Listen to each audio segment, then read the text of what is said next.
My name is Sloane Carter. I'm 34 years old, and 8 years ago, my family asked me to leave, and I never planned to go back. Not for birthdays, not for Christmas, not for anything. Until last week, when my sister called after all that silence. No apologies, no explanations, just, they want you to come home. Funny how families work. When you have nothing, they look past you. When you have something, suddenly they remember your name. The condo was quiet that night. Just me, the soft glow of a finished project on my screen, and the steady weight of knowing I didn't owe anyone anything anymore. My name was on the deed. My work paid the bills. My life was mine. So when the invitation came, it wasn't really about seeing them. It wasn't even about closure. It was about walking into the room they tried to erase me from, standing still, and letting them feel what silence really sounds like when it belongs to you. Because after 8 years, I didn't come back for Christmas. I came back for the audit. And this time, I brought the receipts. If you've ever been written off, cut out, or called back only when it benefits them, stay with me.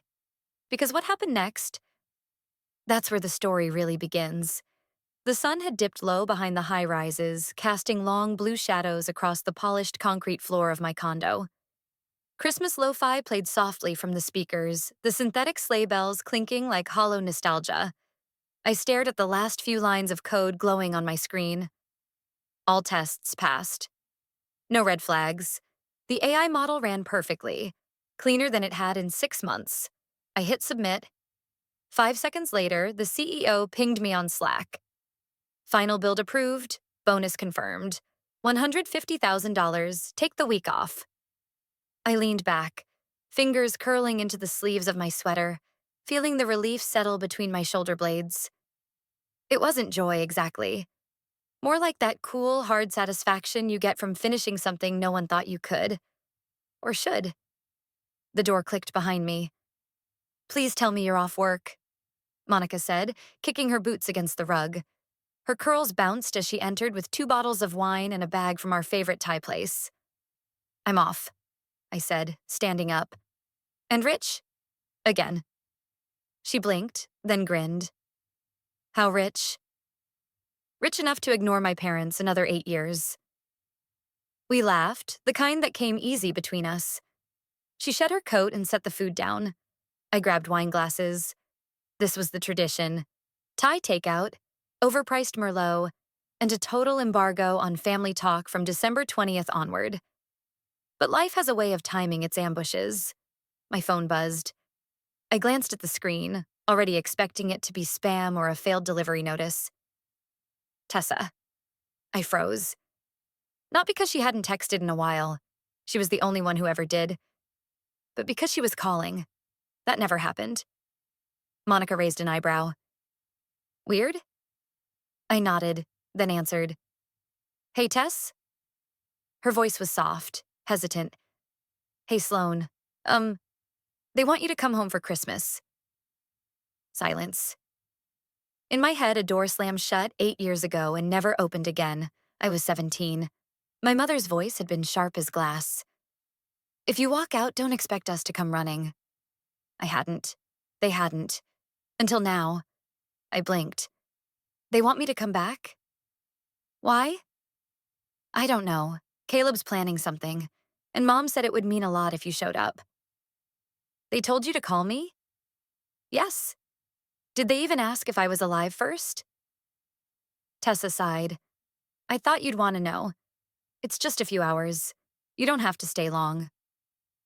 I said nothing. My heart was slamming against my ribs like it wanted out. Monica walked over quietly and set a glass of wine in my hand. "You okay?" she mouthed. I covered the mic. "They invited me home." She stared at me. Then, "No. Don't. They want something. They don't just miss you." I nodded slowly. I knew that. They didn't see me. They saw what I could offer. "Well," I said into the phone. "Thanks for telling me, Tess. I'll think about it." After we hung up, I sat on the floor, the wine untouched. Monica lowered herself beside me. "You going?" I don't know. I picked at the corner of the rug. Part of me wants to just block the whole damn number. And the other part wants to know why, what changed, or who needs something. She tilted her head. If you go, go for you, not them. You don't owe them closure. I stood and walked to my desk, pulled open the drawer. Inside was a crisp envelope, the deed to this condo. My name only. No cosigner, no parents, no gift from Dad. Every inch of it was mine. Paid for in code, sweat, and long, lonely nights. This, I said, lifting the envelope, is my holiday gift to myself. Monica gave a half smile. Then what do you give them? I folded the deed back and shut the drawer. Something they never expected. The screen of my phone lit up with a new email. USPTO notification. AI patent application in final legal review. I let it go dark again. I'll go, I told Tessa, but I'm not going home. I'm going to the Carter house for one final audit. The house hadn't changed, but I had, and I no longer fit inside it. The wind bit at my face as I stepped out of the rental, my boots crunching on the salt-streaked driveway. The Carter house stood just as I remembered it. White shutters, weathered porch, a crooked inflatable Santa clinging to the banister like he regretted coming. Lights blinked half-heartedly along the roof. It looked festive, if you squinted hard enough, and ignored the rot in the foundation. I reached for the bell, but the door creaked open before I touched it. Sloane. Diane beamed, arms outstretched like we were cast in some Hallmark redemption arc. I stood there, let her hug me. It felt like being wrapped in thin wool, itchy, insincere, suffocating. You look mature, she said, pulling back. Different. 8 years'll do that. Gregory shuffled in behind her, adjusting his glasses. Sloane, he nodded. Just that. Inside, it smelled like cinnamon and air freshener, like someone had tried to scrub out the years with fake spice. Well, Diane said brightly, your old room's an office now, of course, but the sofa in the living room pulls out. Still comfortable, I think. Sure, I replied, setting my bag down beside the coat rack. I don't usually sleep near plastic reindeer, but I'll manage. She laughed, too high-pitched. You and your wit. I stepped into the living room. Same brown leather couch, same scratch on the coffee table Caleb made when we were kids, same framed family photo above the mantel, minus me. The Christmas tree blinked slowly in the corner, ornaments placed with rigid symmetry. It all felt sterile. Sloane. Caleb's voice boomed from the staircase. He strode down like he owned the place, which, judging by the mortgage papers I hadn't seen yet, was debatable. Didn't think I'd ever see you here again. He grinned. Didn't think I'd be invited. Yeah, well, Christmas brings out the soft in people. He gave me a once-over. So, what are you working on these days? Still, coding? Still, I nodded. You? His eyes lit up. My startup just pivoted. AI for real estate valuations. Big investor interest. It's only a matter of time. Impressive, I said mildly. You always were the visionary. Rachel emerged behind him, carrying a tray of deviled eggs. Well, at least you've got family now, she said with a smile. Even if you're just sleeping in the living room. I offered a smile back. Some of us build from couches. Some of us build couches. She blinked. Cute. Tessa appeared in the doorway, her arms wrapped around a sweater too thin for the season. Hey, she said gently, then leaned in to whisper, Mom said Caleb will have a surprise at the gift ceremony tomorrow. Brace yourself. I didn't ask. I didn't need to. That night, I padded down the hallway after everyone had gone to bed.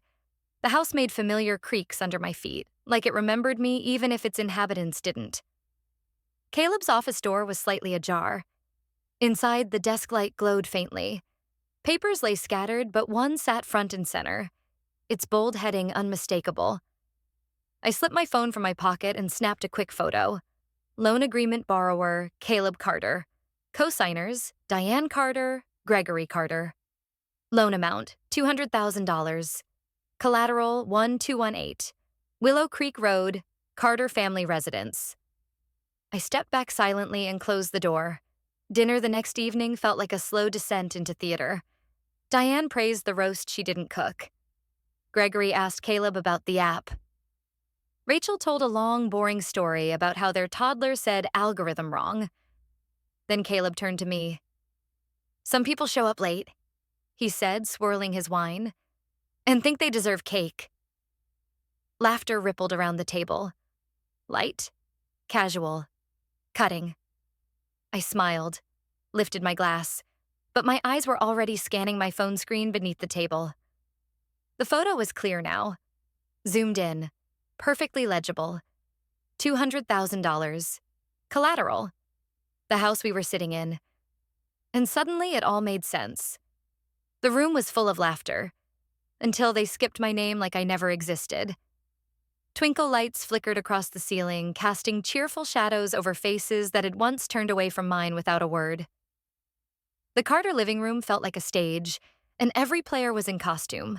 Diane in her sequined cardigan, holding court from her favorite armchair.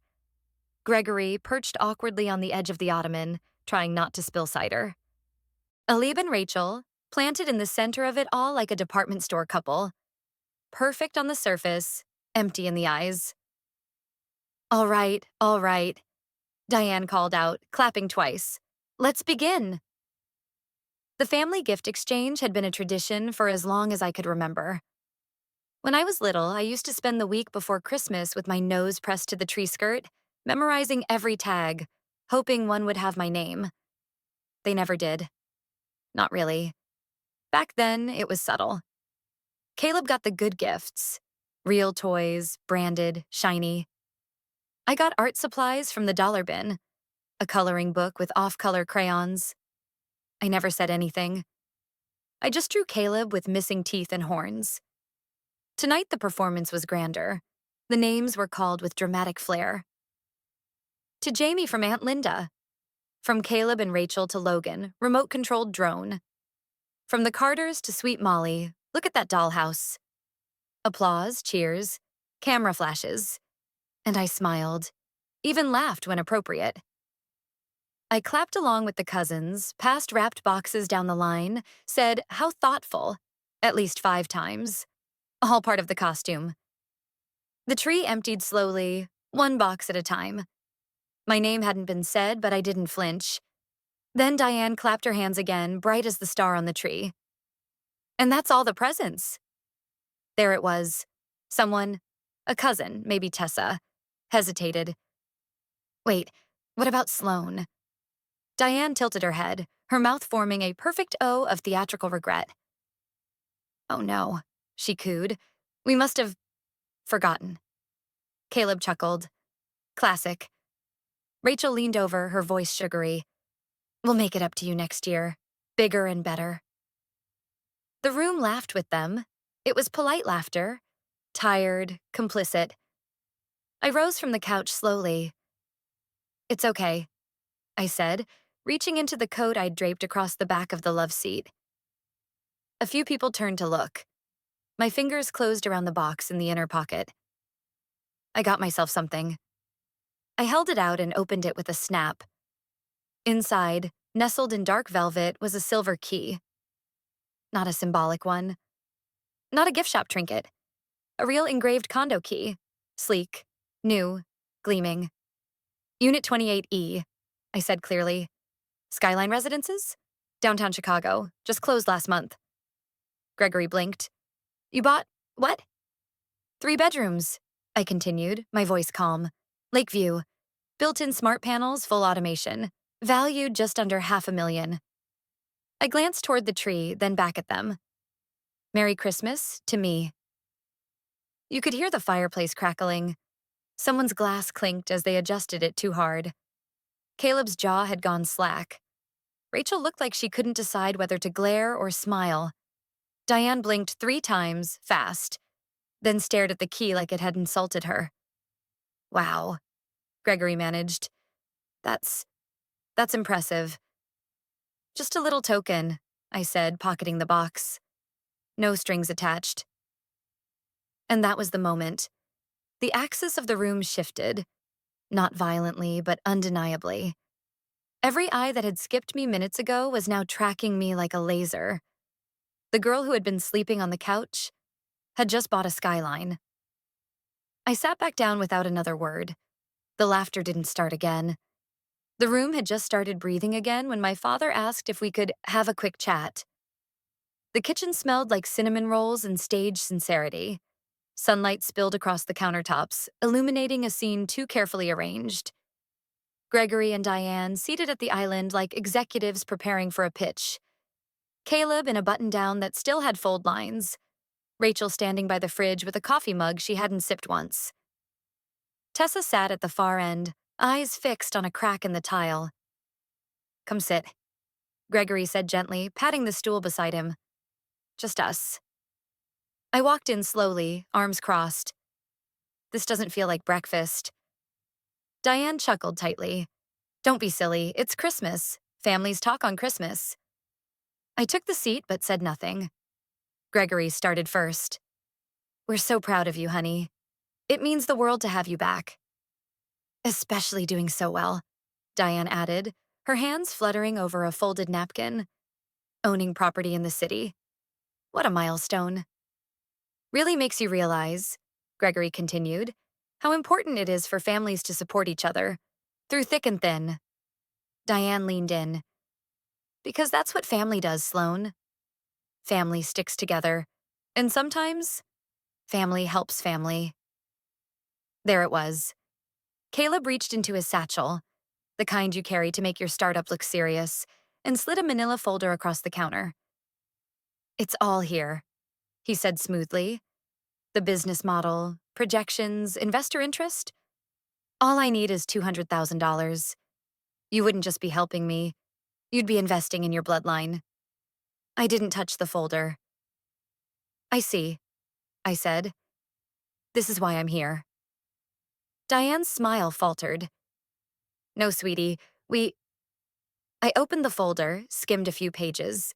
Numbers inflated, projections based on vague terms like market synergy and algorithmic disruption. It wasn't a startup plan.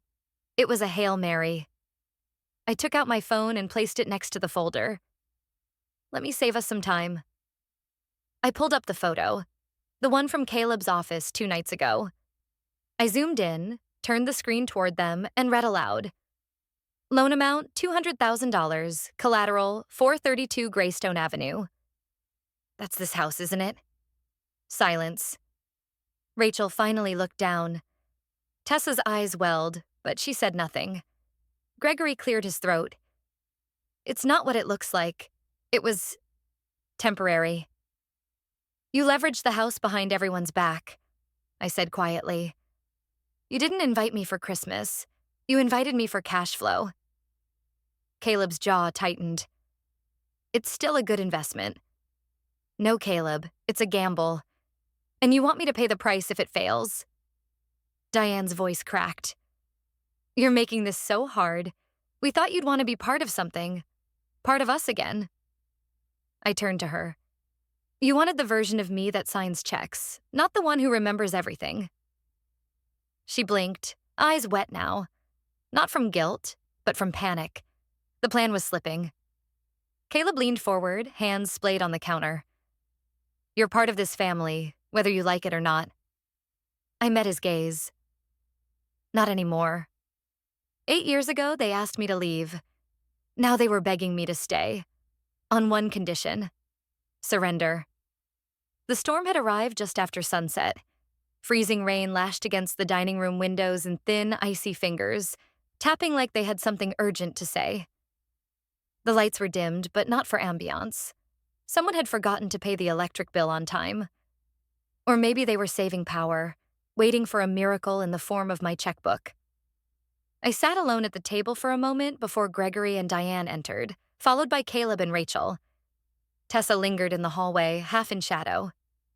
Gregory cleared his throat. "We've been talking. And we think there's still a way through this. Together. Diane stepped forward, clasping her hands like she was about to pray. We made mistakes, Sloane.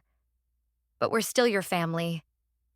After all we did for you, Gregory added, voice low with theatrical pain. I laughed.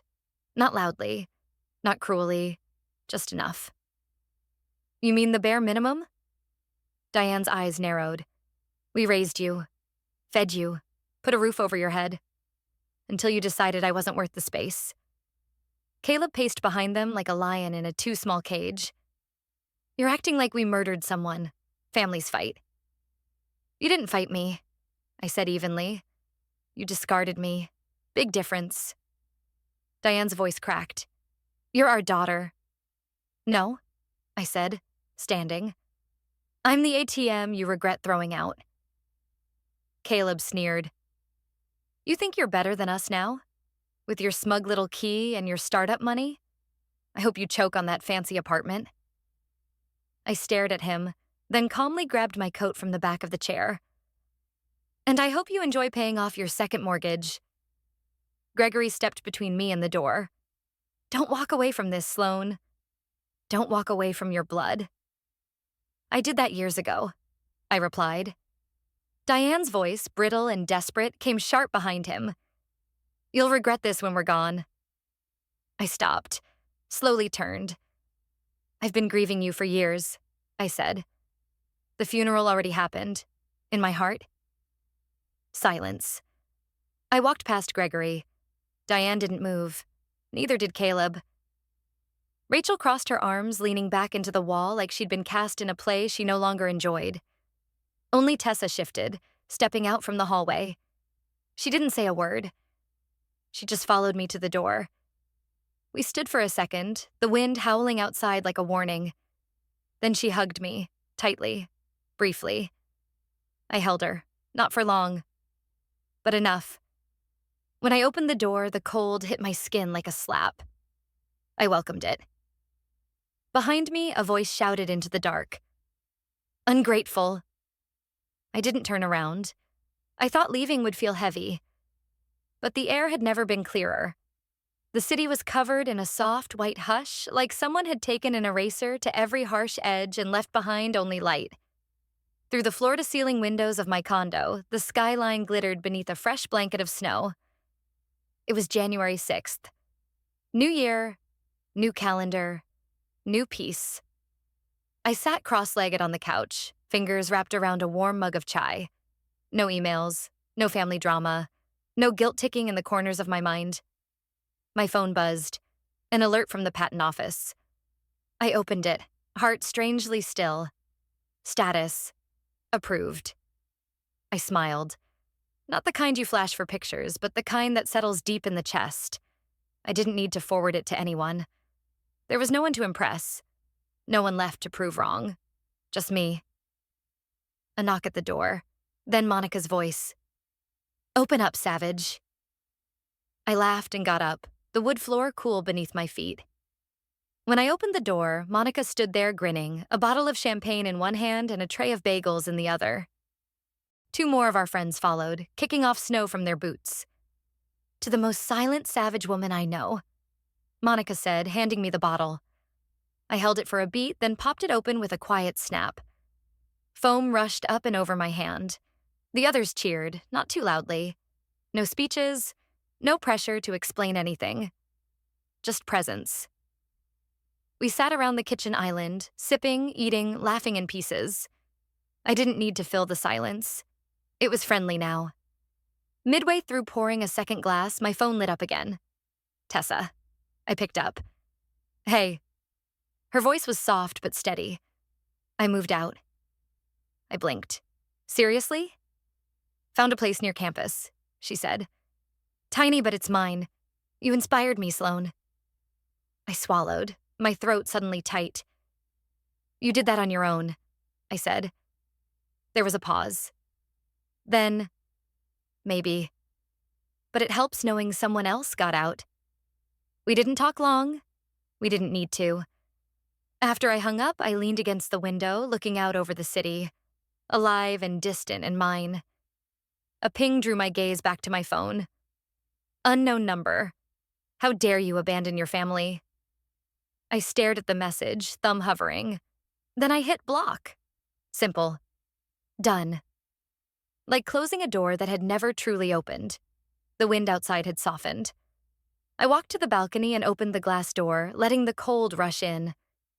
It bit at my skin, but I didn't flinch. I stepped outside, barefoot on the smooth concrete, breath fogging in the air. One breath. One sip. Freedom, I whispered.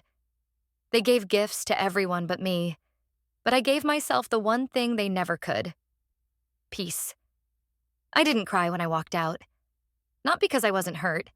Of course I was. But because something colder, sharper, and older had taken its place. Clarity. That kind of clarity doesn't come easy. It takes years of being silenced, of second-guessing yourself, of shrinking to fit into places that were never designed to hold you. It builds in the quiet moments no one sees. Unpaid bills you cover with your first paycheck. Birthdays no one calls on and dreams no one asks about. And then one day they call.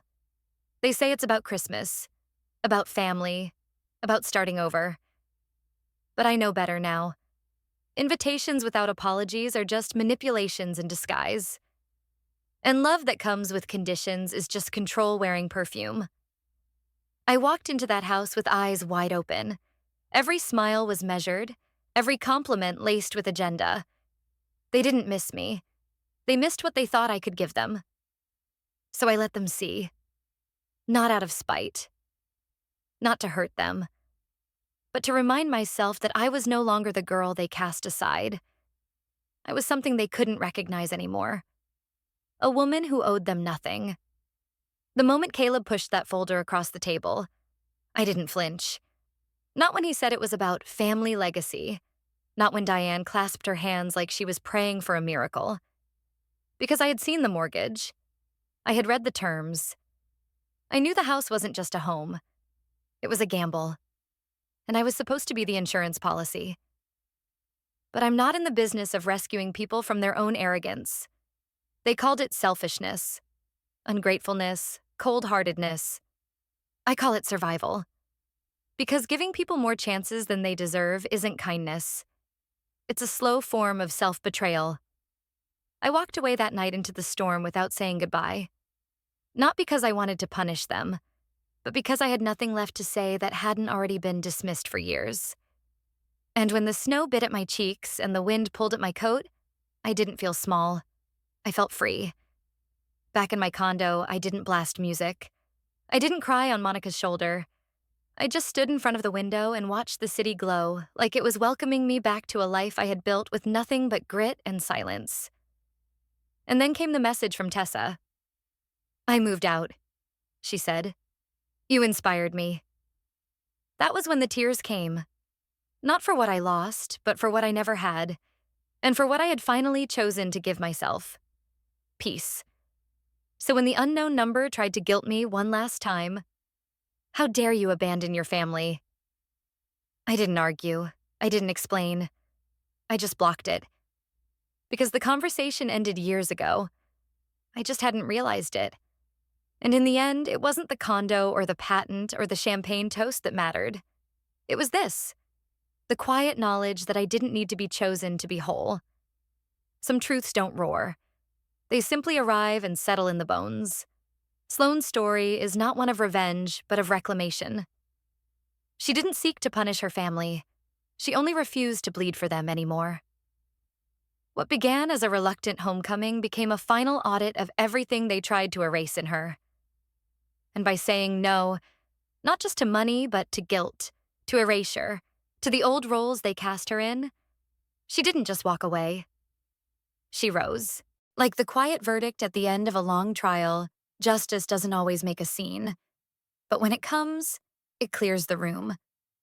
Because when the truth finally walks in, the lies have no place left to hide. That's where I'll leave it.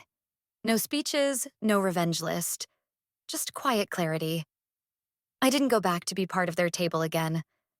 I went back to remind myself I never needed it in the first place. If you've ever had someone reach for you only when it's convenient, if you've ever been erased until your name suddenly holds value, you're not alone. You don't owe anyone your presence just because they finally noticed your absence. If this story meant something to you, let me know. Leave a comment. Drop 2 words, still standing. Because sometimes that's all it takes to reclaim the story. Standing tall without asking for a seat. Thank you for watching. Take care, and don't forget who writes your name. It's you. Always.